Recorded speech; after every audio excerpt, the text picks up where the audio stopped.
দেখতে পাচ্ছেন ইতিমধ্যে দুই পক্ষের ভিতরে একটি ব্যাপক সংঘর্ষ শুরু হয়ে গেছে। দর্শক, আপনারা দেখতে পাচ্ছেন ইতিমধ্যে দুপক্ষের মধ্যে জেলা স্কুলের ছাত্ররা কিন্তু দীর্ঘ সময় তারা কন্ট্রোলে রেখেছিল, কিন্তু ঠিক এই মুহূর্তে তারা ধৈর্যর বাঁধ ভেঙে তারা কিন্তু তাদেরকে আত্মরক্ষার জন্য বিভিন্নভাবে তারা প্রতিরোধ করার চেষ্টা করছে।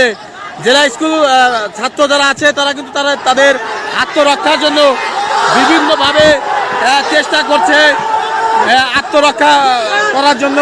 এখন তারা শেষ পর্যন্ত তাদেরকে বাইরে যে দর্শনার্থীরা ছিল তাদেরকে প্রতিরোধ করার জন্য তারা নিজেরাই সর্বদা চেষ্টা করে যাচ্ছে।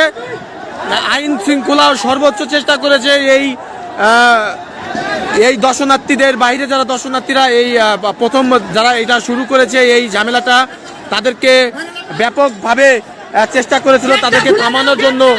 তাদেরকে পারে না, এইমাত্র আমার গায়ে এসব একটি হিট লাগলো।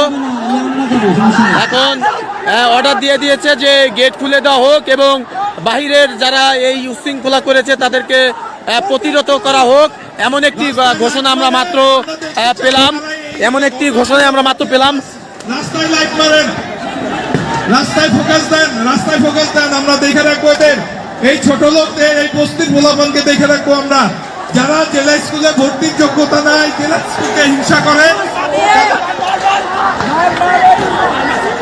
অসুবিধা নাই, তারা প্রোগ্রাম বন্ধ করছে। আমরা ইনশাল্লাহ দেখাই দিব যে এত ন্যাক্কারজনক মানুষ থাকতে পারে আমাদের ধারণা ছিল না।